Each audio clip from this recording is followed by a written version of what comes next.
ज्ञान मंत्रा home remedies में आप सभी लोगों का स्वागत है। आज मैं आप लोगों को बताऊंगा कि भगवान श्री राम की मृत्यु कैसे हुई थी। आप लोगों को यह पता होना चाहिए है कि जो भी इस धरती पर यानी कि इस मृत्यु लोक में आता है उसको एक ना एक दिन वापस जाना होता है, यानी कि उसकी मृत्यु निश्चिंत होती है। भगवान श्री राम भी अपनी इच्छा से इस धरती पर आए थे और 11,000 वर्षों की अवधि पूरी करके वह इस धरती को छोड़ के वापस अपने बैकुंठ धाम चले गए। तो आइए जानते हैं। तो सबसे पहले आप लोगों को यह पता होना चाहिए है कि उनके राज्य में एक धोबी हुआ करता था भगवान श्री राम के।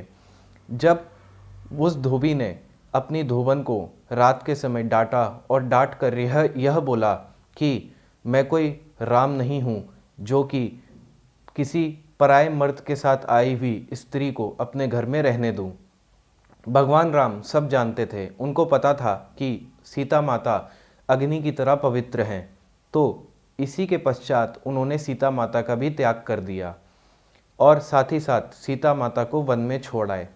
इसके पश्चात सीता माता वाल्मीकि के आश्रम में रहने लगी और वहाँ पे रहने के पश्चात उन्होंने लव और कुश को जन्म दिया।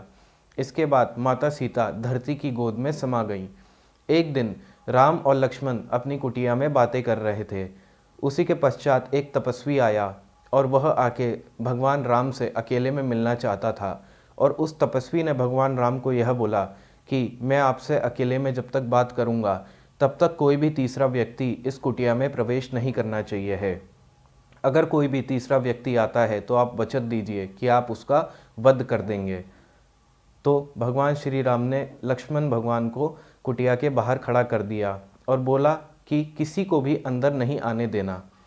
इसी के पश्चात वो जो तपस्वी था वो अपने असली रूप में आया और वह काल था।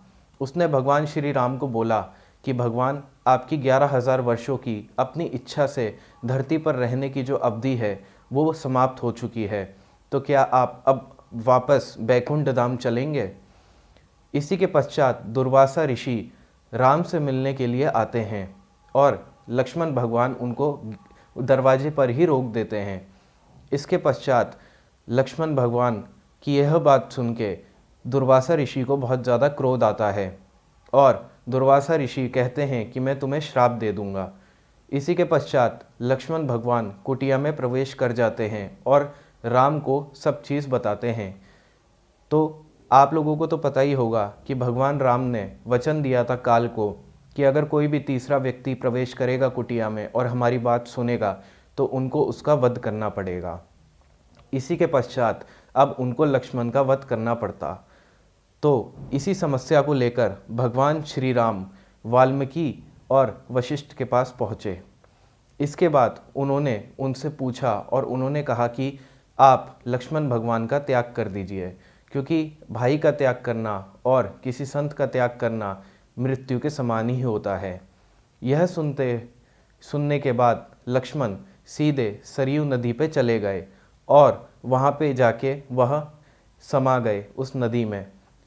तो जब भगवान राम ने देखा कि वह लक्ष्मण समा गए हैं और वह नहीं रह सकते उनके बिना, तो भगवान राम ने भी सरयू नदी पे जल में समाने का अपना जो है निर्णय किया। उसके बाद राम के साथ साथ उनके भाई और सभी वानर धरती को छोड़ के वापस बैकुंठ धाम चले गए। अभी के लिए बस इतना ही। सब्सक्राइब कीजिए और देखते रहिए ज्ञान मंत्रा होम रेमेडीज़। धन्यवाद।